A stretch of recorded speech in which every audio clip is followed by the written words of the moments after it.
In the last episode of Island Images, we spoke with Guam Museum Director Domenica Tolentino. Now we go to Museum Administrator Nicole Calvo.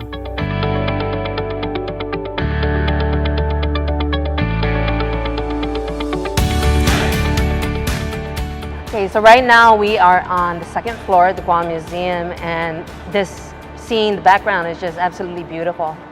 So, Nicole, can you tell me why was this site significant? How was it chosen, or why was it chosen? Well, Hagåtña is the capital of our island, so it's just important and it's appropriate that we have the museum here with our artifacts and our archives that are housed here in the historic district of Guam. We're looking here at the Plaza de España, and then we have the Hagåtña Cathedral. Mm-hmm. We also are flanked with the Guam Congress Building, or the Guam Legislature, and we have the old Hagåtña Post Office while it's still in existence. Mm-hmm. And we are on the Skinner's Plaza, so the museum was built on Skinner's Plaza. The Guam Museum falls under the Department of Chamorro Affairs, so this is a public building.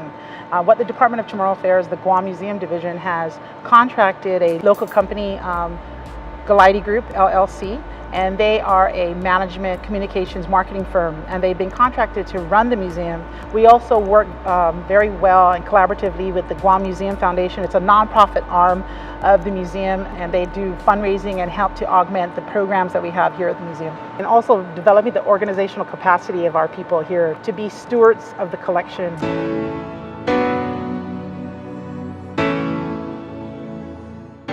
We're standing here in the second floor, and this ceiling is amazing. It's beautiful, and it's symbolic of the guaguat, right? Or the baskets, yes. Right? Our weaving culture. Correct. Yes. And the sun is actually doing something amazing to the... So again, this incredible design from our architect.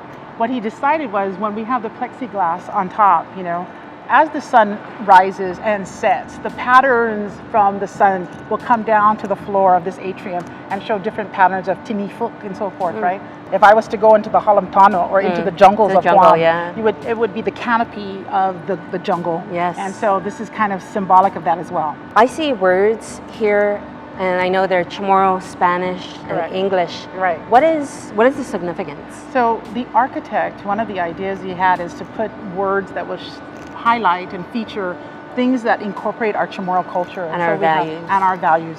Right? We have langit for sky, pulan for moon, airi for air. We have kultura is culture, costumbre is custom, hinengi is the beliefs, our finota is language, familia is family, and then tano, the land. The museum has facilities for people to utilize, and companies and nonprofit organizations to come and have functions here.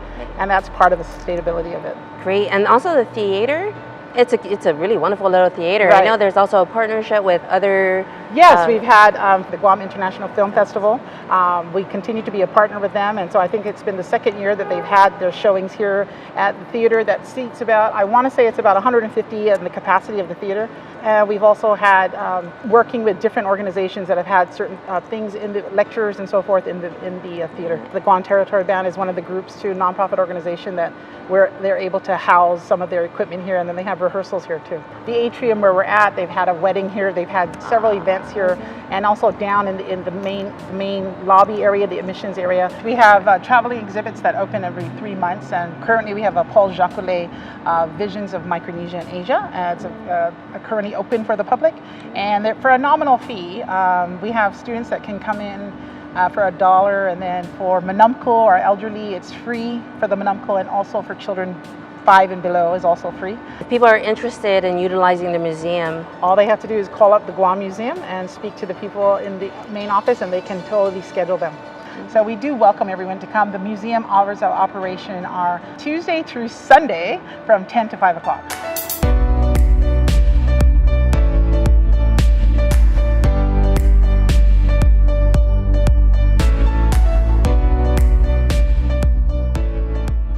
Until next time, adios. Adios.